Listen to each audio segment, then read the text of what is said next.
কি পরাধীন? স্বাধীন। আর ইমানদারেরা, ইমানদারদের জন্য এই পৃথিবীটা হলো জেলখানার মতো। এখন বলেন তো, জেলখানায় কি যা ইচ্ছা মনে চাই করা যায়? যেখানে ইচ্ছা যেতে মনে চাই যাওয়া যায়? যা ইচ্ছা বলতে মনে চাই বলা যায়?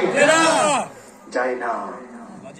জেলখানার মধ্যে যারা থাকে, কারা কর্তৃপক্ষের আইন, জেলখানার আইন অনুযায়ী তাদের জীবন পরিচালনা করা লাগে। আর ইমানদারদের জন্য হলো এই পৃথিবীটা একটা জেলখানার মতো। তাই ইমানদারেরা যা ইচ্ছাটা করতে পারে না। ইমানদারেরা স্বাধীন নন, ইমানদারেরা হলো পরাধীন। তারা আল্লাহ, ইসলাম, কোরআনের বিধানের কাছে পরাধীন। ধরে বলেন ঠিক না বেঠে? আল্লাহ বলেছেন ডাইনে চলো, ইমানদার ডাইনে চলতে বাধ্য, কারণ সে পরাধীন। কার কাছে? আল্লাহর। বলেন আল্লাহ বলছেন হারাম খেও না, ইমানদার হালাল খাইতে বাধ্য।